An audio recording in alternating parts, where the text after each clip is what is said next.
مخلصا له الدين. بسم الله الرحمن الرحيم. السلام عليكم ورحمة الله وبركاته.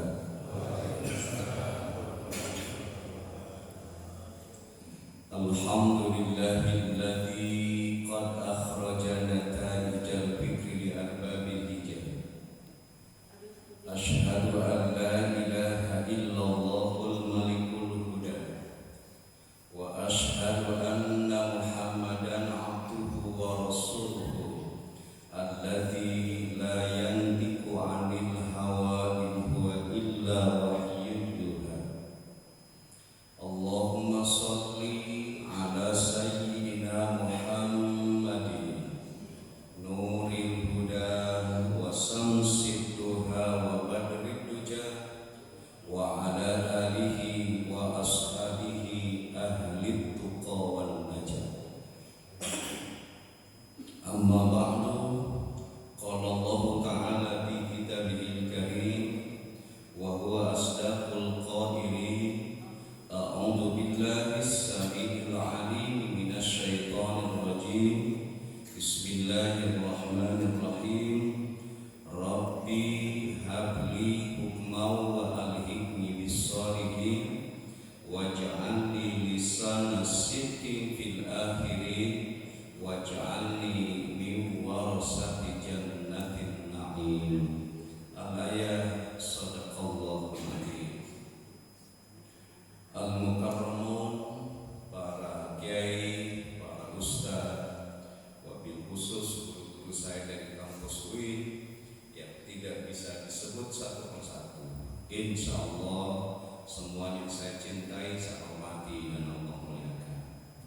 Hadirin wal hadirat jamaah sholat subuh Masjid Mukhlisin Alahuddin, insya Allah semuanya saya cintai, saya hormati dan Allah muliakan.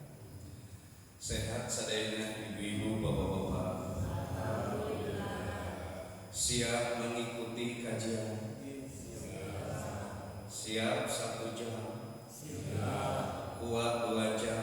3 jam kuat? Insya Allah, alhamdulillah, bapak dan ibu di sini semuanya ahlinya.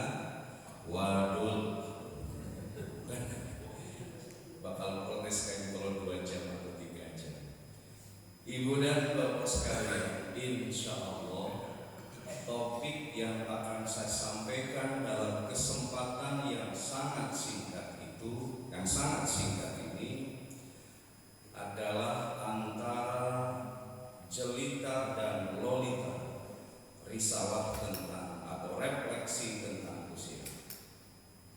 Kita tahu dalam idiom anak-anak sekarang, jelita itu adalah mereka yang usianya jelang 50 tahun, yang lahirnya tahun 74-an. Sementara lolita adalah yang sudah lolos 50 tahun. Di sini banyak yang mana? Yang jelita atau lolita? Alhamdulillah ya, nampaknya sudah banyak tahun yang sudah lolos 50 tahun. Bapak dan Ibu sekalian, sebagai pengantar, Rasulullah SAW bersabda, salah satu, ada 3 golongan, kata Rasulullah, la yukallimuhumullahu yaumal qiyamah. 3 golongan itu nanti di hari kiamat tidak akan diajak bicara oleh Allah. Wala yuzakkihim, dan 3 golongan itu tidak akan dibersihkan dosanya oleh Allah. Wala yanzuru ilaihim, dan 3 golongan itu sama sekali tidak akan ditatap oleh rahmat Allah. Walahum azabun alimun, bahkan untuk 3 golongan itu siksa Allah yang sangat nyata. Siapakah 3 golongan itu? Pertama, kata Rasulullah, syaikhun zalim, yakni orang tua yang sudah jelang 50 tahun, yang sudah lolos 50 tahun tapi masih suka suka berbuat zina. Orang tua yang masih suka zina matanya, yang masih suka zina telinganya, atau yang masih suka icip-icip pasangan di luar pernikahan yang halal, itu nanti di akhirat tidak akan ditatap oleh Allah, tidak akan diajak bicara oleh Allah, bahkan tidak akan dibersihkan dosanya dari Allah. Kalau kata peribahasa, tua-tua keladi, semakin tua semakin menjadi, atau semakin tua semakin doyan selfie. Insya Allah kalau istri bapak tua-tua kelingking, semakin tua semakin good looking, atau semakin tua semakin glowing. Bapak-bapak istrinya good looking semuanya? Insya Allah, karena good rekening ya. Kalau rekening suaminya baik, maka istrinya pasti good looking dan glowing. Bapak dan Ibu sekalian, tidak boleh kita tua-tua keledai, semakin tua semakin lalai, semakin tua semakin abai. Tetapi sejatinya tua-tua padi, semakin tua semakin mengabdi. Sejatinya kita semakin tua semakin taat, semakin tua semakin hebat, semakin tua semakin ma'rifat kepada Allah. Yang kedua, di antara tiga golongan yang tidak akan diajak bicara oleh Allah di hari kiamat, tidak akan dibersihkan dosanya oleh Allah, bahkan tidak akan ditatap oleh rahmat Allah, adalah wa malikun kadzabun, yakni para pemimpin yang modus hidupnya itu modal dusta. Para pemimpin nurea omong gede rahul, langkung sahur bahe cai. Yang ketiga, kata Rasulullah, di antara tiga golongan itu wa'ailun mustakbirun, yakni orang miskin yang sombong. Ada orang miskin sombong, goreng patut, hirup deh. Ibu dan bapak, kalau di sini ada yang seperti itu, mohon jangan dulu dikubur kalau belum maut. Yang jelas mereka yang seperti itu di akhirat nanti tidak akan diajak bicara, tidak akan dibersihkan dosanya oleh Allah, dan tidak akan ditatap oleh rahmat Allah. Berikutnya ibu dan bapak, fase perjalanan hidup manusia itu dalam Quran surah Al-Mu'min ayat 67. Kata Allah, huwallazi khalaqakum min turabin, dan Allah telah menciptakan kita dari tanah. Kita itu diciptakan dari tanah. Punten, kalau mereka yang resep nafas sehat itu diciptakan dari tanah apa? Tanah sengketa. Kalau ibu-ibu yang suka belanja diciptakan dari tanah abang. Kalau mereka yang sombong jangan-jangan diciptakan dari tanah tinggi di Sumatera. Sementara lubang peran kekayaan mungkin dia diciptakan dari tanah urugan. Insya Allah bapak-bapak di Mulisin Alahudin semuanya diciptakan dari tanah wakaf ya, atau dari tanah suci hingga rajin pribadi. Saya tidak tahu dari tanah apa. Kemudian berikutnya summa min nutfatin, dari tanah itu kemudian menjadi nutfah, menjadi sperma. Summa min alaqatin, kemudian dari sperma itu kita menjadi dari segumpal tanah kemudian menjadi segumpal daging, alaqah. Kemudian summa yukhrijukum tiflan, setelah menjadi segumpal daging itu kata Allah, kemudian kita dilahirkan dalam bentuk seorang anak manusia. Summa litablughu asyuddakum, kemudian kita dibiarkan hidup sampai dengan dewasa. Summa litakunu suyukha, kemudian kita menjadi orang tua. Wa minkum may yutawaffa min qabl, dan di antara kamu ada yang diwafatkan sebelum fase itu. Ada yang wafat sebelum lahir disebut dengan keguguran. Ada yang wafat di usia masih balita, ada yang wafat di usia sebelum tua atau remaja. Itu semua Allah senantiasa lakukan supaya kita mengetahui sesungguhnya bagaimana Jadi kita itu dari tanah kemudian menjadi nutfah, dari nutfah menjadi alaqah, dari alaqah menjadi tiflah, kemudian tumbuh dewasa sampai pada akhirnya kita menjadi tua. Bapak-bapak, kalau diturunkan dalam konteks sosiologis dari ayat tadi, fase kehidupan manusia itu fase pertama bayi, setelah bayi yang kedua menjadi anak, setelah anak menjadi remaja, setelah remaja dewasa dan menikah, setelah menikah kita berkeluarga, setelah berkeluarga kita tua, setelah tua kita akan wafat. Bapak-bapak sudah melampaui fase bayi, sudah, anak-anak sudah, remaja sudah, nikah sudah, berkeluarga sudah, sekarang sedang di fase mana?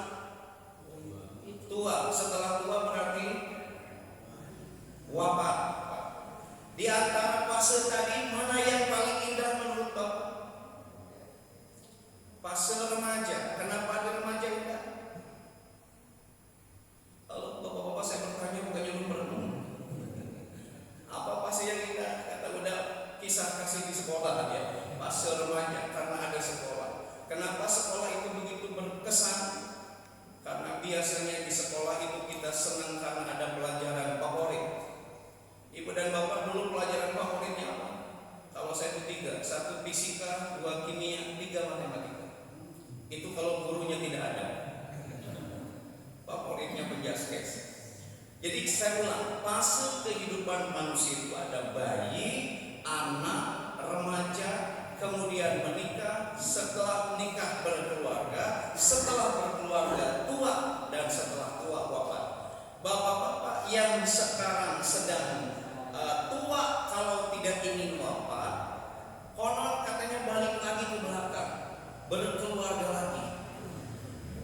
Ada yang berani nikah lagi, itu biasanya umurnya panjang. Bapak dan ibu sekalian, berikutnya, berapakah sesungguhnya jatah usia kita? Rasulullah bersabda, kata Rasulullah, a'maru ummati, umur dari umatku itu ma baina sittina, antara 60 wa sab'ina dan 70, wa aqalluhum may yazuju, dan sedikit yang melampaui usia itu.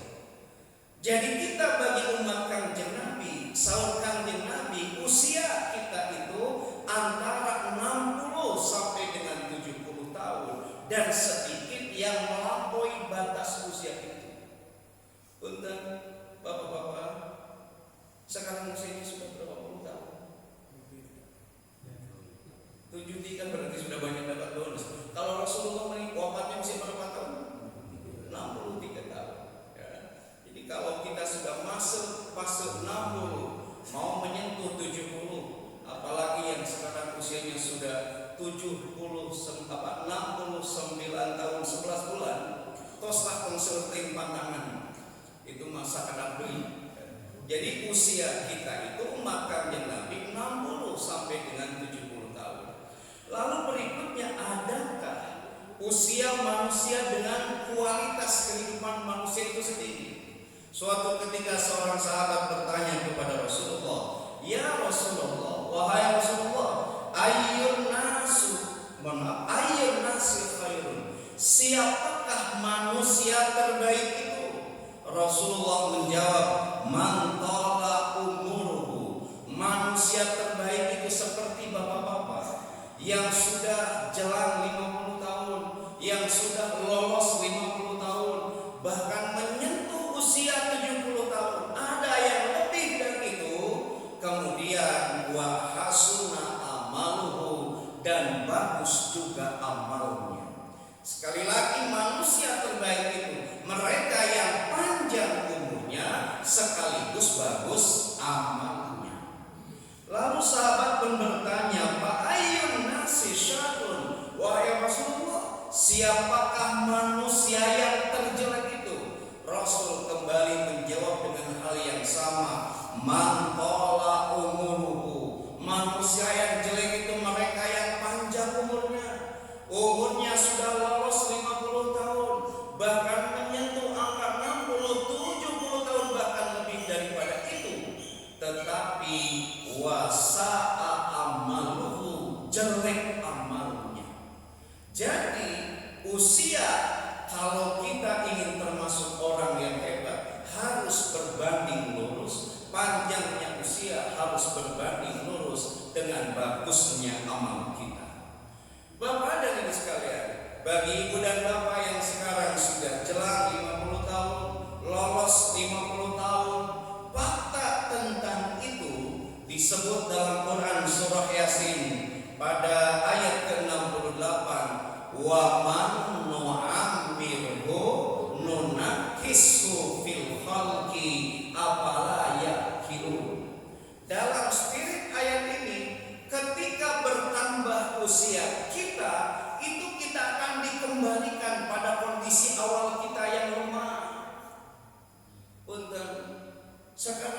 sama dengan waktu dulu Bapak remaja?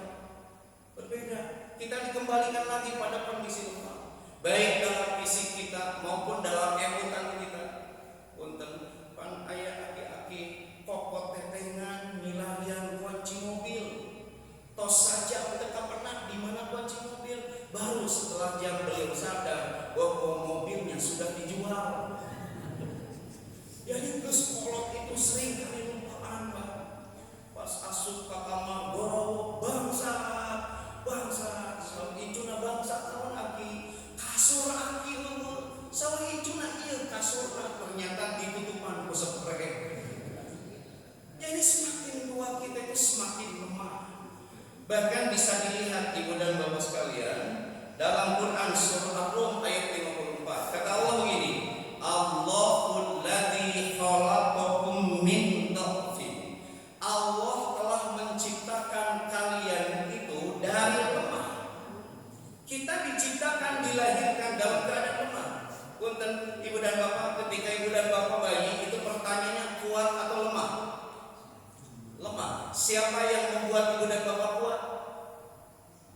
Orang tua atau ibu? Apa yang dibutuhkan dari ibu? Air, susu, ibu atau ASI. Kalau anaknya manggil ke orang tuanya ibu, kalau manggilnya emak,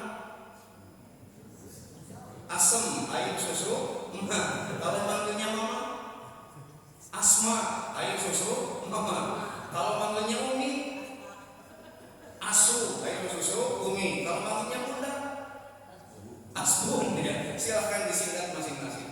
Kita butuh ASI.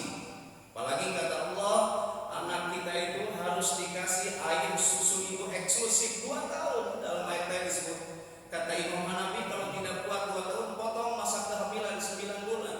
Berarti setahun 3 bulan atau sekitar 15 bulan harus dikasih ASI, Pak. Tapi kalau istri bapak tidak ada ASI, kasihlah anak kita itu air mineral. Kenapa? Sebab ASI dan air mineral sumbernya sama dari pegunungan. Biar tidak nganggur. Oke.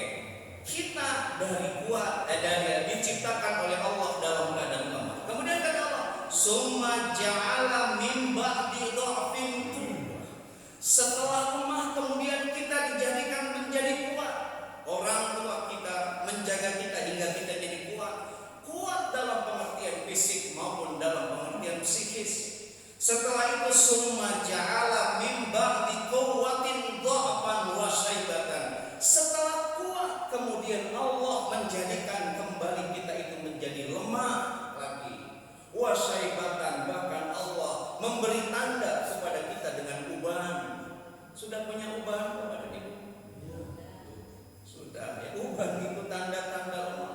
Tadinya rambut kita hitam pekat semuanya, sekarang sudah mulai berubah. Itu tanda kita lemah. Dulu rambut kita gondrong, sekarang banyak di antara kita yang rambutnya sudah tidak ada. Maka kembali lahir komunitas Gazibu, gabungan sirah buta gitu. Ada juga yang disebut dengan Pak Bali, bagian atasnya licin, tidak ada rambut. Ada Pak Umar, untung masih ada rambutnya. Gitu. Ada yang disebut juga Gunawan, gundul tapi menawan. Nah, hingga lahir banyak sebutan itu.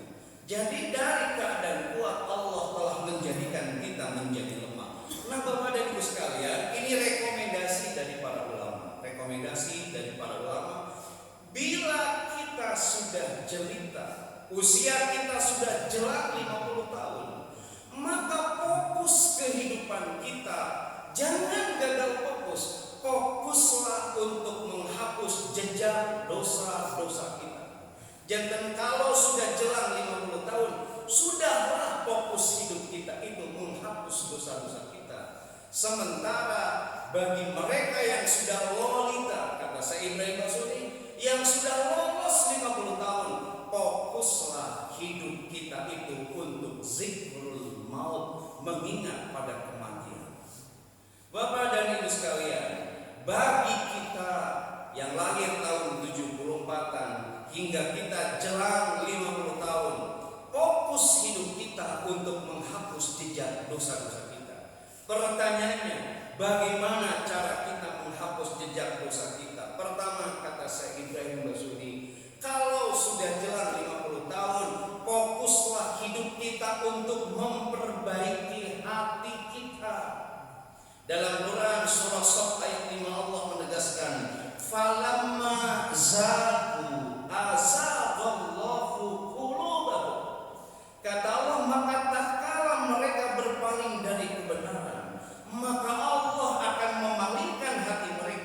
wallahu la yahdil qaumal fasiqin, dan Allah tidak akan memberikan petunjuk bagi kaum yang fasik.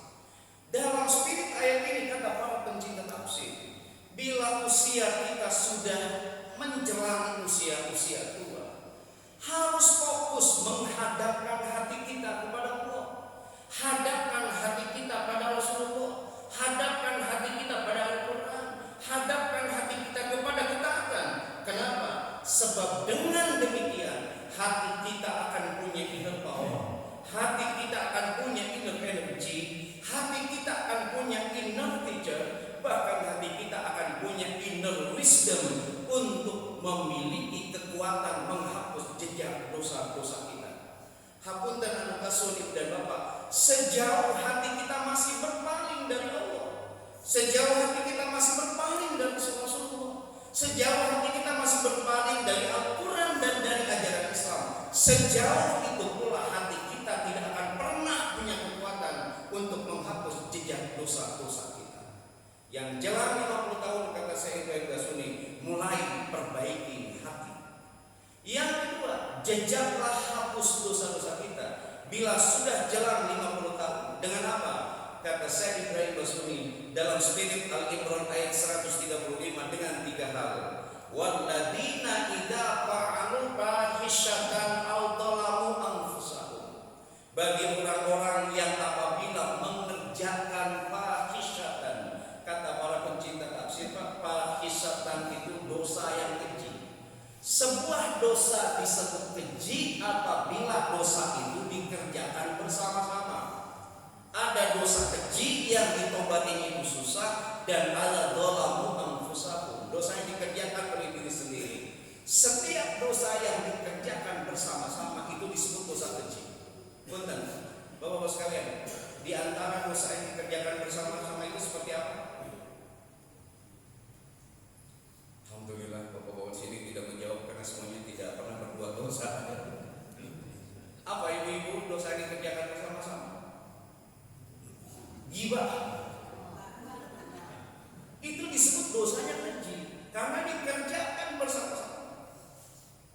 Nah, kembali dalam konteks menghapus dosa, jejak dosa-dosa kita dalam spirit Al-Imran 135, hapuslah dengan zakarullah.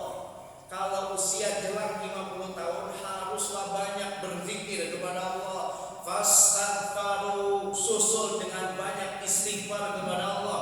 Walam yusirru ala ma fa'alu, dan susul dengan menghadirkan motivasi untuk tidak mengulangi lagi dosa-dosa yang senang kita berbuat.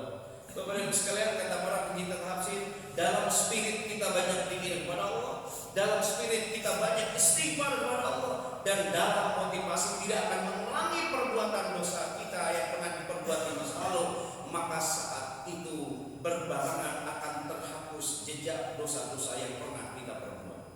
Yang ketiga, kata para pencinta tafsir, hapuslah jejak dosa-dosa kita, yang itu harus jadi fokus untuk kaum jelita dengan produktif berbuat baik. Ingat, allati khalaqal mauta wal hayata liyabluwakum ayyukum ahsanu amala. Allah menciptakan hidup dan mati adalah untuk menguji siapa di antara kita yang produktif dengan kebaikan. Lalu pertanyaannya, apa hubungan kebaikan dengan dihapus dosa-dosa kita?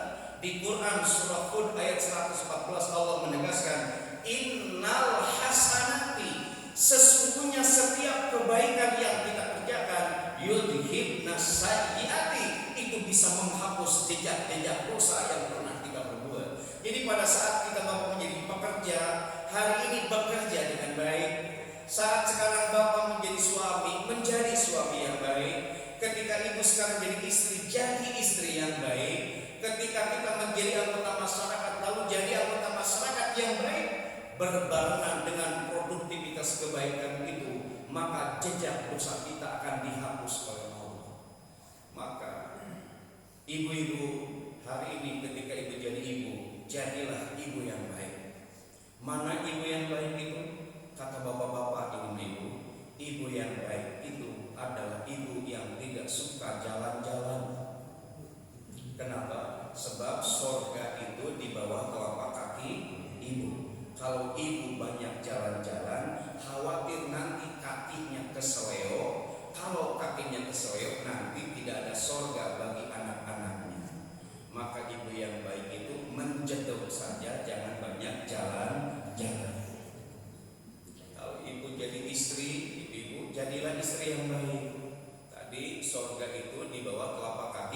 ibu. Kalau surganya istri di mana ibu? Di bawah telapak kaki suami. Maka kalau suami ibu nendang, ibu jangan ngeles, sebab itu tandangan dari surga. Nah boleh, itu namanya KDRT. Ibu-ibu siapa sel kemarin yang ramai kasus KDRT itu? Lesti Kejora, ya Bu. Belajar dari Lesti Kejora. Kalau jadi istri jangan terlalu langsing, nanti mudah dibanting. Maka jangan dulu. Ibu jadi ibu yang baik, jadi anak juga jadilah anak yang baik. Anak yang baik gimana? Anak yang suka berdoa untuk orang tuanya. Bapak dan ibu kalau berdoa di masjid, jangan di medsos. Nah, sekarang itu kalau di medsos berdoa di masjid enggak boleh. Berdoa harus di masjid. Kenapa? Sebab ibu dan bapak itu dilahirkan bukan di-download. Kalau di status ibu berdoa, kalau di masjid enggak pernah berdoa untuk orang tua. Nah, jadi anak, jadilah anak yang baik. Jadi suami juga jadi suami yang baik. Insya Allah bapak-bapak di Munisina Laudin semuanya suami yang baik semua, amin. Seperti saya suami teladan, udah. Saya ini suami teladan, telat makan edan gitu. Insya Allah suami yang baik. Mana ciri suami yang baik? Dengerin Pak kata ibu-ibu, suami yang baik itu sedikit bicara banyak transfer. Sepakat ibu-ibu? Sepakat, kupingkeun bapak-bapak ya. Bulan jadi suami teh hari nitah nagas, hari merek ngerem ya Bu ya. Istrinya pengen cantik ya, tapi tidak dikasih untuk beli skincare. Nah, ini ngaco ya Bu ya. Kalau istrinya pengen cantik Pak, beli skincare yang berkualitas. Jangan merawat istri pakai tepung sajiku. Ya udah Bapak kembali, jadi hapuslah jejak dosa kita dengan produktif berbuat baik. Berikutnya kata para ulama, jika usia kita sudah jelang 50 tahun, fokuslah untuk menghapus jejak dosa-dosa kita. Bagaimana caranya? Tingkatkan kuantitas, tingkatkan kualitas, dan tingkatkan kontinuitas ibadah kita. Jadi kalau sudah jelang 50 tahun, kuantitas ibadah kita tingkatkan. Ya. Sebab dalam sebuah hadis, ketika Bapak berangkat menuju masjid dalam keadaan berwudu, langkah kaki kanan akan ditambah satu kebaikan, langkah kaki kiri akan dihapus setiap dosa-dosa kita. Kaki kanan melangkah ditambah satu kebaikan, kaki kiri melangkah dihapus dosa-dosa kita. Berarti semakin kuantitatif ibadah kita, semakin berbanding lurus dengan dihapusnya dosa-dosa kita. Apakah hanya kuantitas? Tentu tidak. Tingkatkan kualitas ibadah kita. Kenapa ibadah kita harus berkualitas? Bapak dan Ibu, karena Allah sudah ngasih segalanya yang berkualitas pada kita. Punten, saya nanya ibu, mohon dijawab dengan jujur. Ibu-ibu punya suami? Suami itu berkualitas tidak? Jika sekarang jawab. Bapak-bapak punya istri? Istri bapak berkualitas tidak? Oh pasti berkualitas bapak. Bapak manuverah ibu musibah. Bapak sudah diberi pasangan hidup yang berkualitas. Begitupun ibu diberi keturunan yang berkualitas. Hidup di lingkungan komplek Permata Biru ini komplek berkualitas. Masjidnya cukup indah, mewah dan berkualitas. Lalu pertanyaannya, sudahkah kita mempersembahkan ibadah kita yang berkualitas? Semakin berkualitas sholat kita, semakin berkualitas tilawatil Quran kita, semakin berkualitas puasa kita, zakat, infak, sedekah kita, maka saat itu berbarengan dengan dihapusnya dosa-dosa kita. Dan yang terpenting dalam hal ibadah supaya menjadi penghapus dosa bukan hanya kuantitas dan kualitas, jaga pula kontinuitasnya. Istiqomahnya harus kita jaga. Untuk apa? Sholat tahajud 11 rakaat tapi sekali seumur hidup. Lebih baik hanya 2-3 rakaat dengan mikir, tapi terus istiqomah sepanjang hari atau setiap hari. Sebab kata Rasulullah, amal yang baik itu adalah amal yang dikerjakan dengan kontinu meskipun itu hanya sedikit. Bapak dan Ibu sekalian, berikutnya bagi kita kaum lolita,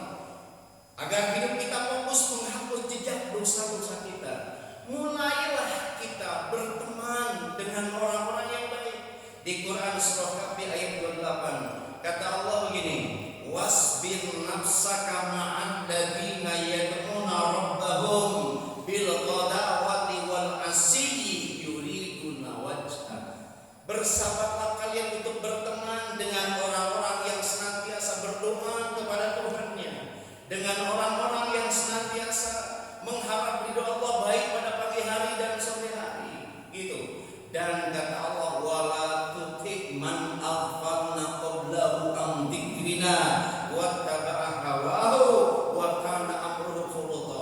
Dan janganlah kita berteman dengan orang-orang yang hatinya lupa kepada Allah, lupa pada dzikir pada Allah. Jangan berteman dengan orang-orang yang suka mengikuti hawa nafsunya. Kenapa? Sebab kalau Bapak berteman dengan orang yang lalai kepada Allah, berteman dengan orang-orang yang suka mengikuti hawa nafsunya, wa kana amruhu furuta, maka kita akan menjadi orang yang gemar melampaui batas, yakni orang yang gemar produktif berbuat dosa. Kita berbuat dosa rajinnya karena kita salah teman.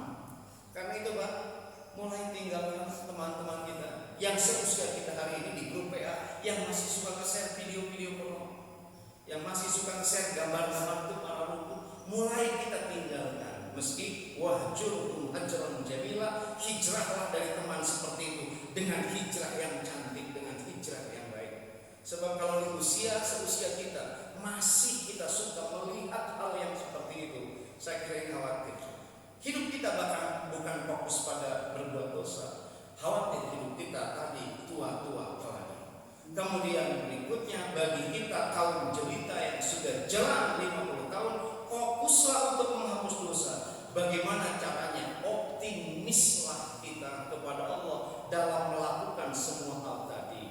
Ketika kita mau memperbaiki hati, perbaiki dengan optimis. Ketika kita mau memperbanyak dzikir istighfar, lalu walam yusiru ala ma fa'alu, kerjakan dengan optimis. Ketika Bapak dan Ibu ingin berbuat baik, kerjakan dengan optimis. Ketika ingin meningkatkan kuantitas, kualitas dan kontinuitas ibadah kita, kerjakan dengan optimis. Ketika ingin bersahabat dengan orang baik, kerjakan semuanya dengan optimis. Di Quran surah Az-Zumar ayat 53 Allah menegaskan, Qul ya ibadiyalladzina asrafu ala anfusihim.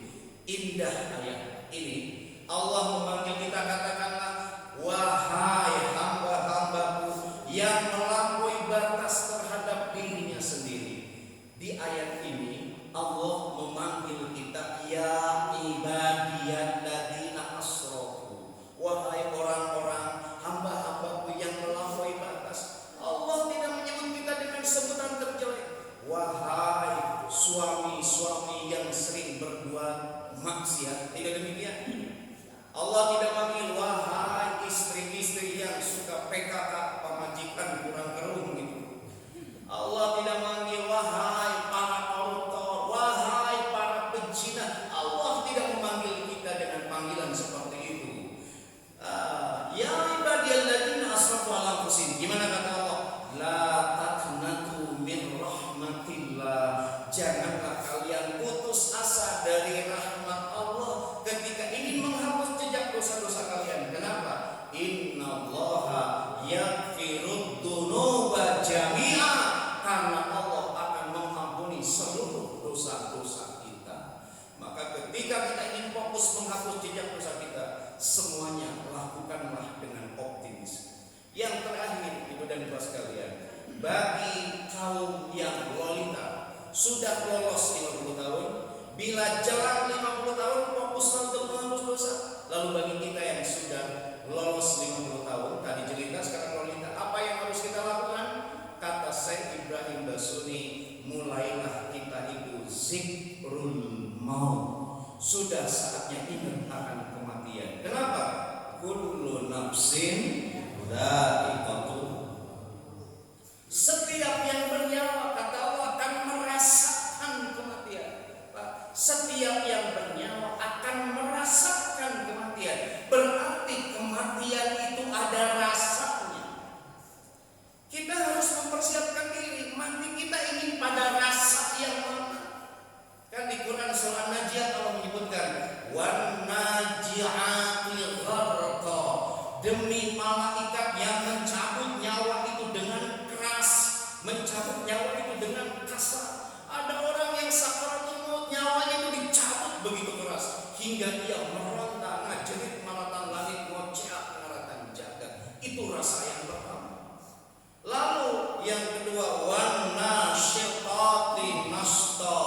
dan demi malaikat yang mencabut nyawa dengan lemah lembut. Jadi ada di antara kita yang dicabut nyawanya dengan keras, dengan kasar oleh malaikat, dan ada juga yang dicabut nyawanya dengan lemah lembut. Bapak mau dicabutnya yang mana? Mudah-mudahan kita semua dicabut dalam keadaan lemah lembut. Amin ya rabbal alamin. Bapak dan Ibu sekalian, akan tiba pada suatu masa di mana setiap manusia akan dilamar oleh malaikat maut, akan dinikahkan kita dengan kematian, serta kita akan bercerai dengan nikmatnya kehidupan dunia. Hari ini di masjid ini, akhirat hanya sekedar cerita. Ya, kajian kita itu nyata. Nanti di akhirat, Pak, kehidupan akhirat akan menjadi nyata. Kajian-kajian kita tinggal cerita. Maka baiknya ketika nanti kita di akhirat, banyak sekali cerita-cerita indah tentang ibadah kita kepada Allah. Fokuslah kalau sudah lolos 50 tahun untuk zikrul maut, yakni ingat akan kematian. Bapak dan Ibu sekalian, kata Rasulullah, yang akan yatba'ul mayyita salah satu, yang akan mengikuti jenazah kita kalau di masjid ini nanti diumumkan inna lillahi wa inna ilaihi raji'un, itu ada 3. Kata Rasulullah, fayarji usnani, yang 2 akan kembali lagi, wa yaqum wahidan, yang 1 akan mengikuti kita. Yatba'uhu, yang akan mengikuti ngantar ke jenazah kita ke akhirat nanti, 1 ahluhu, keluarga kita. Yang kedua, wa maluhu, harta kita. Yang ketiga, wa amaluhu, amal kebaikan kita. Fayarji'u, akan balik lagi siapa? Ahluhu, keluarga kita. Apa nanti kelihatlah diantarkan oleh keluarga, Pak Punten, secinta apapun keluarga pada kita, itu tidak akan ikut kelihatlah, dia akan balik lagi. Yang akan balik lagi siapa lagi? Wa maluhu, harta kita tidak akan ikut balik lagi. Ada harta kita yang nganterin kita ke liang lahat. Maka harta itu ibu tidak akan dibawa mati. Punten, ibu punya harta? Halo, ibu kedua harta? Ya, harta yang paling berharga bagi ibu apa? Bukan keluarga, tapi tupperware. Keluarga, kemudian harta. Ibu kan gaduh gelang roncong tinggi-tinggi dia. Masya Allah, kalau muludan bari posidahan di tempat pordamaian. Nah ini perhiasan ibu, kalau wafat itu nanti tidak akan dibawa ke kuburan. Untuk siapa perhiasan itu? Untuk siapa perhiasan itu? Untuk ahli waris. Siapa ahli waris itu? Bukan anak, diantaranya suami. Ibu punya perhiasan dari sini-sini. Suami punya hak. Sama suami itu perhiasan itu dijual, dipakai kawin deh. Jangan teman SMA ngosok chatting di grup WA. Ibu beli. Maka harta itu tidak akan dibawa mati. Bu, yang akan ikut wayaqah, yang akan ikut menghantarkan jenazah kita dan jadi teman kita di alam kematian, amalhu, yakni amal kita. Maka kata Syekh Ibrahim Basuni, jangan mati-matian mengejar sesuatu yang tidak bisa kita bawa mati, tapi mari kita mati-matian mengejar sesuatu yang bisa kita bawa mati. Lalu apa sesuatu yang akan menjadi teman terbaik kita di alam kematian nanti? Dalam sebuah hadis sahih dari Abu Hurairah disebutkan oleh Rasulullah, pertama, teman baik kita di alam kematian, ilman 'allamahu wa nasarahu, ilmu yang kita amalkan dan kita ajarkan. Tidak hanya ilmu agama, tapi ilmu kehidupan, itu akan menjadi teman terbaik kita di alam kematian nanti. Bapak punya ilmu tentang bagaimana cara jualan, diajarkan pada orang lain, hingga orang lain bisa jualan. Dengan jualan itu dia bisa menafkahi anak dan istrinya. Bapak wafat, meskipun wafat, ilmu yang Bapak ajarkan itu akan jadi teman terbaik di alam kematian. Yang kedua, wawala dan sholihan tarakahu, teman terbaik kita di alam kematian adalah anak soleh yang kita tinggalkan. Yang ketiga, au mushafan warasahu, kata Rasulullah, mushaf Al-Quran yang diwakafkan dan diwariskan. Bapak beli mushaf Al-Quran, diwakafkan, diwariskan ke tiap-tiap masjid, lalu masjid itu membaca Al-Quran yang diwakafkan oleh Bapak. Bapak maut sekalipun, maka mushaf Al-Quran itu akan jadi teman terbaik kita di alam kematian. Yang keempat, au masjidan banahu, mereka yang berpartisipasi untuk membangun masjid. Masjid ini ada progres setiap tahun, semakin hari semakin semakin indah, semakin hari semakin mewah tanpa partisipasi Ibu dan Bapak. Karena itu mudah-mudahan partisipasi kita dalam membangun masjid ini nanti pahalanya akan menemani kita sampai di alam kematian. Lalu berikutnya al-baitan lis-sabil banahu, rumah singgah yang diperuntukkan untuk ibnu sabil atau mereka yang sedang berada di perjalanan. Suatu ketika saya melakukan perjalanan ke Padang, Bapak dan Ibu sekalian, karena sepagi dakwah dengan Ustaz Wijayanto pada waktu itu, kita mencari guest house di salah satu wilayah kota Padang itu. Di samping masjid DKM ngebangun guest house, jadi rumah singgah untuk tamu. Lalu kita mau bayar, DKM menolaknya. Rumah ini sengaja saya siapkan untuk para pejalan kaki atau siapapun pengunjung yang membutuhkannya. Konsep itu saya kira sangat relate dengan hadis ini, bahwa mereka yang menyediakan rumah singgah bagi musafir itu pahalanya akan ngalir meski kita di alam kematian. Berikutnya al-nahron ajrahu, yakni sumber mata air yang dialirkan. Bapak bikin sumurnya itu bisa mengairi atau membangun kehidupan ekosistem yang ada di wilayah. Bapak wafat sekalipun, maka itu akan menjadi teman terbaik kita di alam kematian. Dan yang terakhir adalah al-sadaqatan akhrajaha mimma bihi fi sihhatihi wa hayatihi. Jadi sedekah yang kita keluarkan. Maka kembali saya kuatkan, jangan mati-matian mengejar sesuatu yang tidak bisa kita bawa mati, tapi mari mati-matian kita mengejar sesuatu yang bisa kita bawa mati. Bagi kita yang sudah jelang 50 tahun, jangan gagal fokuslah hidup kita untuk menghapus jejak dosa kita. Bagi Bapak yang sudah lolos 50 tahun, fokuslah untuk dzikrul maut, sebab semakin ingat pada kematian, insya Allah akan semakin produktif kita dengan kebaikan. Bapak dan Ibu, itu saja yang bisa saya sampaikan. Mudah-mudahan kita yang hadir pada kesempatan pagi hari ini diwafatkan oleh Allah dalam keadaan husnul khatimah. Mudah-mudahan orang tua kita dan siapapun yang telah wafat di alam kuburnya diselimuti oleh kasih sayang Allah Subhanahu wa taala, dan mudah-mudahan kita semua menjadi penghuni surganya Allah Subhanahu wa taala. Kita tidak hanya bahagia dan selamat di dunia ini, tapi juga bahagia dan selamat di akhirat nanti. Ala hadirin yang wa likulli niyatin shalihah wa hadratin nabi al-fatihah.